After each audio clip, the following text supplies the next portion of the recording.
প্রথমেই কবিতা উৎসব এডুকেশনের সকল দর্শক বন্ধুদের শুভেচ্ছা, ভালোবাসা, প্রীতি, নমস্কার ও সালাম জানিয়ে আরম্ভ করছি ডক্টর শ্রাবণী সরকারের কবিতা। ডক্টর শ্রাবণী সরকার একজন কণ্ঠশিল্পী ও কবি। আজকের এই বিধেয় রবীন্দ্রনাথ চেতনায় 19শে মে পরিবেশ আজকের কবি ডক্টর শ্রাবণী সরকার।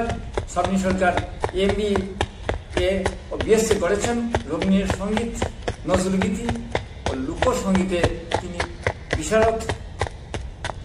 রবীন্দ্র নৃত্যেও তিনি MA করেছেন। তার উল্লেখযোগ্য অনেকগুলো কাজ রয়েছে, তাদের মাঝে অনন্ত আকাশ, মর্ম বিনাশ সুরে যেমন দুটি ক্যাসেট বের হয়েছে, তেমনি তিনি কবিতার গ্রন্থ করেছেন। মায়ের সঙ্গে মা কস্তুম চৌধুরী, মায়ের সঙ্গে গ্রন্থটির নাম কবিতার ঝর্ণা দ্বারা। সেই গ্রন্থ থেকেই পড়ে নিচ্ছি 1961 ইংরেজির 19শে মে শিলচরের যে রেল স্টেশনে যে আত্মত্যাগ করেছিল একাদশ শহীদ, তাদের নিয়ে লেখা তার কবিতাটি রক্ত ঝরা দিন। এসেছে 19শে মে, বরাকের শহীদের রক্ত ঝরা দিন। বসন্তের কিছু পরেই তুমি আসো, শহীদের রক্তে স্নাত হয়ে। বসন্তের আনন্দের পরে বুক ভরা বেদনার দিন হয়ে তুমি আসো আমাদের হৃদয়ে। একাদশ শহীদের রক্তে স্নাত হয়েছে সে দিনটি, তাই 19শে মে রক্তের তাজা গোলাপ হয়ে আমাদের বুকে রয়েছে ফুটে। শিমুল, পলাশ আর রক্ত গোলাপের রঙে লালে লাল হয়ে।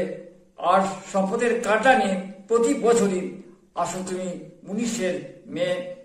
শপথের বার্তা নিয়ে কোনো মতেই মাতৃভাষা হতে দেব না অপমান। বাংলা ভাষা রক্ষা করার জন্য আমরা চলব নির্ভয়ে, আর নেব সুকঠিন শপথ। মাতৃভাষা যে মাতৃদুগ্ধ সম। এই কবিতাটি অঙ্গীকারের কবিতা। এই কবিতার ভেতর দৃঢ় সংকল্পের কথা উচ্চারিত হয়েছে। কবিতার বক্তব্য প্রাধান্য পেয়েছে। আমাদের কবিতা উৎসব কিছু অনুষ্ঠান শুনুন, দেখুন, আমাদের পাশে থাকুন। প্রকৌশলগত ত্রুটি থাকা সত্ত্বেও, উপস্থাপনা খামতি থাকা সত্ত্বেও দেশে বিদেশে হাজার হাজার দর্শক অনুষ্ঠান দেখে থাকেন। আপনিও দেখুন, পরামর্শ দিন। কবিতা হলো সুস্থভাবে বেঁচে থাকার অক্সিজেন। দেখতে থাকুন, ভালো লাগবেই। নমস্কার।